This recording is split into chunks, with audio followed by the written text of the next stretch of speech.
I'm Owen Bigland. This is the Inside Edge video blog. Okay, I read an interesting article from a financial blogger that I've been following for many years now, and I wanted to share it with you guys. He put an article out entitled "The Best Investors in the World Are Dead." And he went on to say that a few years ago, a study conducted by Fidelity on its client brokerage accounts, the study tried to identify the best performing investors at the brokerage by reviewing account returns. They came to the stark discovery that the best investors were either dead or had forgotten to log into their accounts for long periods of time. Perhaps they had forgotten their passwords or got locked out. So this isn't, I've read these type of things before. And this goes to show what I've been pounding home. If you're saving for retirement, or if you want to become a real estate investor, or just buy your first principal residence, the power of just buying it and then sitting on your hands. Now, you got to buy the right stuff. If it's a piece of real estate, buy the right property, buy the right investment condo. If it's your investment or for your retirement or investing in general, probably what I've often said is just index invest the first $250,000, buy the S&P 500, buy the Vanguard Dividend Appreciation Fund, buy the XEI or the XIC, the TSX, and just sit on your hands. You don't need to do anything else. I know it sounds counterproductive here, that you gotta be tweaking it, but you don't. This is what happens. When you buy a basket of good quality companies, and these people probably had some indexes in there and just sat on them for 15 or 20 years, you are going to blow away the returns of these guys that are trading. Traders, there is no money, you're not going to outperform the index. And I know it sounds crazy. It just doesn't sound like you could do it. You got to be doing something. And that's, perpetuated by stockbrokers. Stockbrokers and money managers will try and tell you that that's why you've got to hire me. I'm going to get you in and out of this position. I'm going to hedge this. I'm going to put some gold in here as a hedge.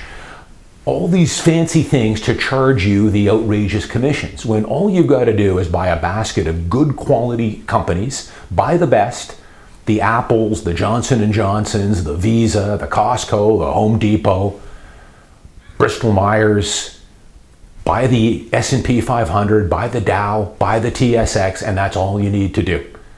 And you will beat 90% of the active investors, 90%. And of the 10% that will beat the index every year, it's by such a narrow margin, it's barely noticeable, and they will not be able to do it consistently. They'll get lucky for a year, maybe two, and then they'll fall woefully behind. This is the same thing with real estate. I've been in this for going on 34 years now. If you want success in real estate, start with buying your principal residence, try and keep it as long as you can, enjoy the home, take advantage of the principal resident exemption, the low interest rates, all that good stuff. Then if you want to buy an investment unit down the road, and that should be your third and final step, by the way, you want to have your RSPs and your TFSAs pretty close to maxed and a good handle on those, then you can perhaps look at an investment property. The big advantage there, of course, is you're going to use some leverage. You're going to put 20% down, borrow the other 80% at record low interest rates, put a tenant in it and let them do all the heavy lifting. But the key to making all the money is just hanging on to them. Because as I've taught many times before, and it's the same thing in the stock market, not as bad, but in real estate especially, is the friction costs. The friction costs will kill you. They're extremely expensive in real estate. You've got property transfer tax on the way in, which is a total tax trap. You might have GST if it's new. You'll have your conveyance fees. When it comes time to sell it, you're going to have all the commissions and another set of conveyance fees. So on a typical one-bedroom condo, if you bought it this year, sold it next year, you're looking at about $50,000 in taxes and commissions. So you're already down $50K. The longer you hold it, it will dissipate those costs, but you've got to hold them. That's the whole key with it. And the stock market is not quite as bad. You're going to have trading commissions. You're going to have capital gains tax on any gains, but you're never going to be able to time in and out of the market. The proof is here, and I've seen these things so many times before, that the best investors are the ones that just buy and then sit on their hands. They buy the right companies, though. They're not buying speculative stuff and hanging on to it, because a lot of those could go down to zero. You're buying the right companies. I wanted to share one last thing with you guys. I really enjoyed reading this book. I recommend this book to everybody. Morgan Housel's the Psychology of Money. Everybody should read this book. This will help so many people about investing for your retirement, and you can translate this if you want to invest in real estate.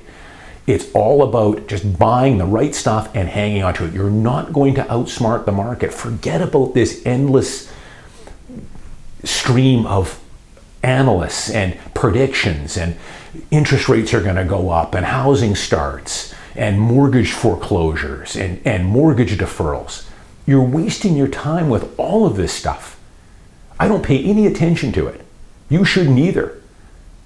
You save your money for the down payment, you buy your principal residence and hang on to it. Case closed. And then down the road, buy an investment unit. Let me give you, this book will help so many people. And I talk about it in my book. The first 2 chapters in my book, I talk about the mindset you need to have, the investor mindset. You're not smarter than the market. The big advantage you have is a buy and hold strategy. End of story. That's how you'll become a multimillionaire. Guaranteed. Listen to this part here. If you want to do better as an investor, the single most powerful thing you can do is increase your time horizon. Time is the most powerful force in investing. It makes little things grow big and big mistakes fade away. It can't neutralize luck or risk, but it pushes results closer towards what people deserve. This is all there is to this stuff. It's so simple.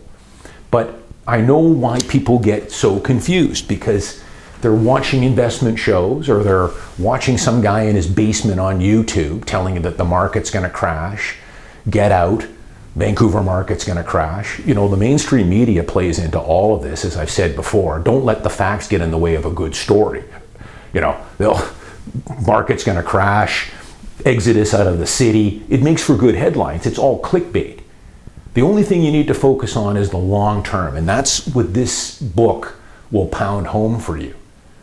Is that if you buy the right assets and hold on to them, you will do nothing but make boatloads of capital gain. And I know from experience, because I've been in this for over 3 decades, and I've made boatloads of money on my real estate and my stock portfolio.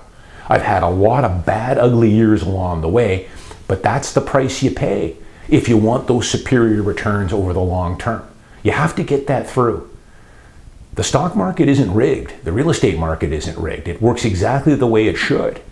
But you have to be comfortable with some short-term setbacks along that way. Otherwise, you're doomed, because otherwise you're going to have to go put your money in a coffee can in the backyard, or put it in a bank account or a term deposit, which is the same thing as burying it in your backyard.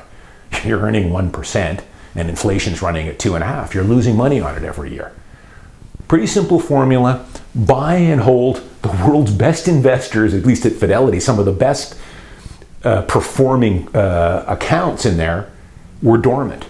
They bought a whole bunch of stuff and then left it for 20 years and didn't touch it. Didn't have any friction costs or capital gains or commissions or anything else. Just let it grow. You should too. I'm Owen Bigland. As always, thanks for watching. I'll see you next week.